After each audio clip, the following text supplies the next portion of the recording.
최악의 위기를 겪고 있는 조선업계가 구조조정에 들어가면서 만여 명 이상이 실직 위기에 처했습니다. 조선업계에서 실업급여를 부정하게 받은 수십 명이 적발됐습니다. 경기 침체가 길어지면서 부정수급이 근절되지 않고 있습니다. 혼자 산행하다 피살된 50대 여성 사건에 대해 경찰이 공개 수사에 나섰습니다. 무확산을 찾는 등산객의 발길도 크게 줄어드는 등 불안감은 커지고 있습니다.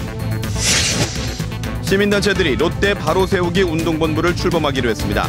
불매운동은 물론 조례 제정까지 추진하기로 했습니다.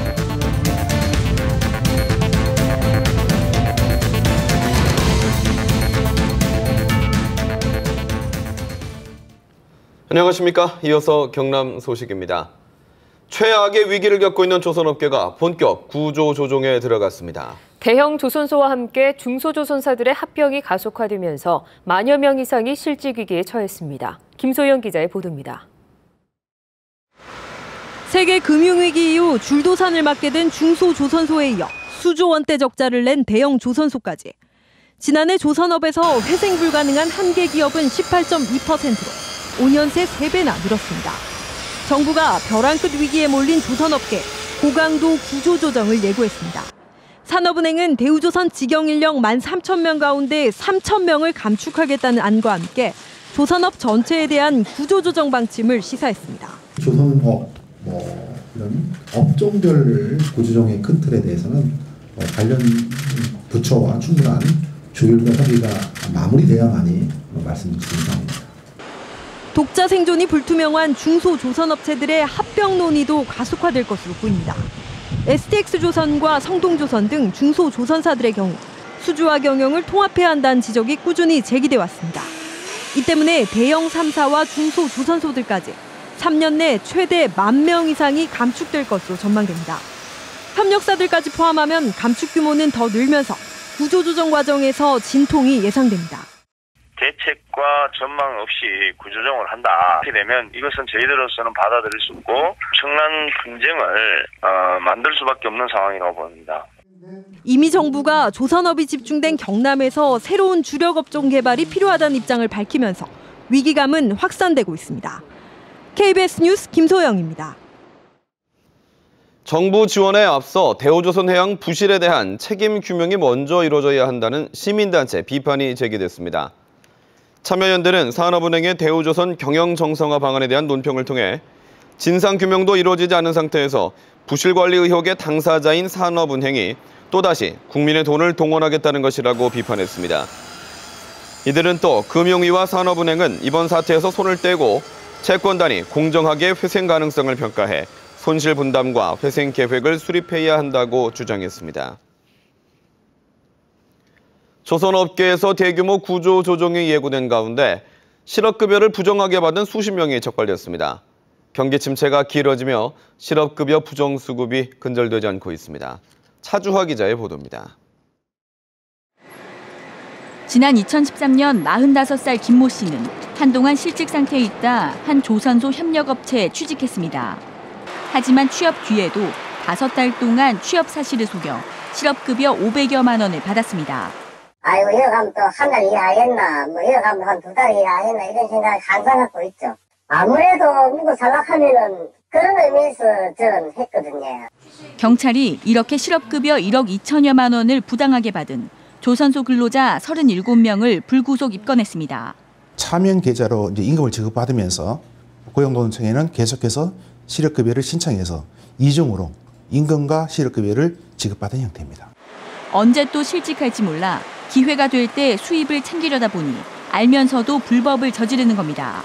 실업급여 부정수령은 경남에서만 해마다 1,000건 넘게 적발돼 지난해 부정수급액만 7억 8천만 원이었고 올해도 4억 원 가까이 됩니다. 근로자분들의 부당요율이 가장 높게 계속해서 증가를 하고 있는 거죠. 근로자들에게 징수하는 보험료 자체가 계속 인상 추세에 있을 수밖에 없습니다. 실직한 근로자에게 힘이 되려고 도입된 실업급여지만 경기 침체가 길어지며 악용하는 일이 끊이지 않고 있습니다. KBS 뉴스 차주화입니다. 다음 소식입니다. 등산을 하던 50대 여성이 살해된 채 발견된 지 닷새째인데요. 경찰이 뚜렷한 단서를 찾지 못하자 공개 수사로 전환했습니다. 김준원 기자의 보도입니다. 창원 무악산에서 50대 주부가 살해된 채 발견된 지 닷새가 지나도록 경찰은 용의자에 대한 뚜렷한 단서를 찾지 못하고 있습니다. 경남지방경찰청 소속 형사까지 포함해 전담 인력만 40명을 투입했지만 별 소득이 없는 겁니다. 평일 등산길이다 보니 등산객이 적어 목격자 확보가 쉽지 않고 CCTV 화면 확보도 여의치 않습니다. 몇 명이 용의선 위에 올랐지만 확인 결과 모두 등산객이나 주민이어서 현재로선 용의자를 가릴 만한 아무런 단서가 없는 상황입니다. 휴대전화 케이스는 찾았지만 결정적 증거가 될 휴대전화는 여전히 찾지 못했습니다. 결국 경찰은 사실상 공개 수사로 전환하며 주민들과 등산객에게 유인물 4,000여 장을 배포했습니다. 경찰은 지난달 28일 낮 무악산에서 여성을 끌고 가거나 수상한 행동을 한 사람을 본 경우 신고해달라고 당부했습니다. 살해 사건 소식에 휴일마다 인파가 몰렸던 무악산에는 등산객의 발길이 또 끊겼습니다. 아예 이 지금 사건 때문에 나타나지를 않습니다. 무서워서 못 온다는데 뭐. 혼자 오시는 여성분들 보면 커피도 마시고 내려가고 이런데 그런 손님 아예 없으니까. 경찰이 뚜렷한 단서를 찾지 못하면서 수사가 장기화되는 것이 아니냐는 우려가 나오고 있습니다. KBS 뉴스 김준원입니다. 경남의 유통가를 장악한 롯데그룹에 대해 시민단체들이 롯데 바로세우기 운동본부를 출범하기로 했습니다. 불매운동은 물론 독점 규제와 공정거래에 관한 조례 제정까지 추진하기로 했습니다. 보도에 오종우 기자입니다. 롯데는 지난 7월 마산 대우백화점을 인수하면서 창원 백화점 시장의 시장 점유율이 64%로 치솟았습니다. 이처럼 롯데의 상권 장악은 커지고 있지만 기여나 상생은 외면했다는 비판도 있었습니다. 특히 김해관광 유통단지에서 20년이나 사업을 끌며 당초 계획과 달리 아울렛 확장과 아파트 건설을 추진해 거센 반발을 받았습니다. 아직 김해관광 유통단지는 저희가 아직 확정을 못 지어서 그 부분들에 대해서는 급소단계에 있어서 지속적으로 지역 여론 수렴해서 어떤 방향이 좋은지. 이런 가운데 시민단체들이 나서 롯데 바로세우기 운동본부를 출범하기로 했습니다. 57개 소비자단체와 소상공인들이 롯데의 잘못된 행태를 바로잡기로 했습니다. 경남자치단체 독점 규제와 공정거래에 관한 조례 제정이 추진됩니다. 또 롯데그룹 매장 안가기 운동이 추진되고 순회 토론회도 열립니다. 이 지역 상권이 실제로 롯데 잠식당에 있습니다. 지역에서 벌었다면 지역에다가 환원을 하고 가는 것이 맞다고 저희들은 생각을 합니다. 롯데는 그동안 부족했던 점을 인정한다며 지역에 공헌할 수 있는 방안을 검토하고 실천하겠다는 입장을 밝혔습니다. KBS 뉴스 오종우입니다. 지금까지 지리산에 방사된 반달가슴곰은 모두 38마리인데요. 하지만 올해 접수된 반달가슴곰 피해는 모두 6건입니다. 이에 따라 사람과 농작물에 접근하지 않도록 하는 훈련이 계속되고 있습니다. 송금한 기자가 보도합니다. 곰 2마리가 슬그머니 문 밖으로 나옵니다. 올해 초 태어난 새끼 반달가슴곰들이 야생의 숲으로 돌아갔습니다. 이 2마리 곰은 10개월 동안의 자연 적응 훈련 가운데 마지막 2달 동안은 사람과 농가의 작물들을 피하는 훈련을 집중적으로 받았습니다.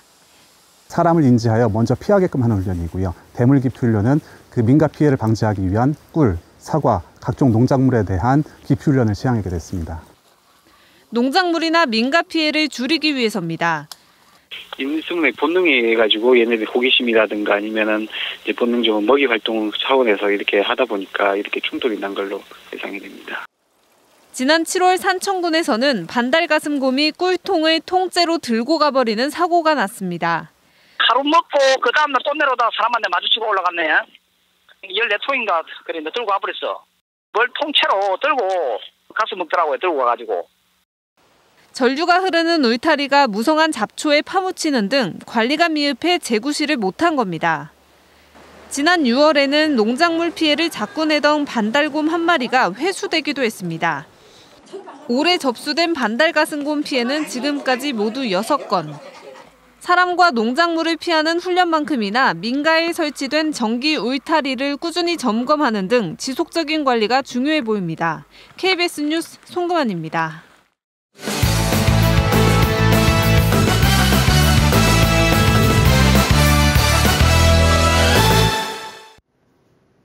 주요 단신입니다. 경남교육청이 산업 수요 맞춤형 고등학교인 마이스터고의 원서를 접수한 결과 조선 관련 학교는 지원자가 줄고 항공 쪽은 늘어난 것으로 나타났습니다. 거제 공고는 1.31대 1로 지난해보다 소폭 줄고 삼천포 공고는 1.66대 1로 지원자가 조금 늘었습니다. 이에 대해 경남교육청은 조선 관련 학과만 있는 거제 공고는 최근 불투명한 조선산업 경기가 반영됐고 항공산업과가 같이 있는 삼천포 공고는 상대적으로 밝은 산업 전망이 반영된 것으로 분석했습니다. 내년 4월에 열리는 고성 공룡 세계 엑스포에 중국 공룡 골격 화석이 전시됩니다. 고성 공룡 세계 엑스포 사무국은 지난달 27일 중국 스촨성 쯔궁 공룡 박물관을 찾아 중국 공룡 골격 화석을 임차하는 내용의 협약을 체결했다고 밝혔습니다. 전시될 공룡 화석은 길이가 11m인 다샨푸사우루스, 4m의 벨루사우루스의 진품 공룡 골격 화석으로 국내 최초로 전시됩니다. 진주시 농민회는 오늘 진주시청 앞에서 정부의 쌀 가격 안정 대책을 요구하며 벼 2,000포대를 적재하는 시위를 했습니다. 농민회는 정부가 발표한 공공비축미 20만 톤 추가 매입과 민간 매입 지원 등은 쌀 가격 하락을 막기에 실효성이 없다며 밥쌀용 쌀 수입 중단 등 실질적인 대책 마련을 촉구했습니다. 또 137만 톤에 이르는 국내 쌀 재고 문제 해결과 남북 평화 분위기 조성을 위해 대북 쌀 보내기에 나서야 한다고 주장했습니다. 현대로템의 안전문 스크린도어의 누적 수주 실적이 1,000억 원을 돌파했습니다.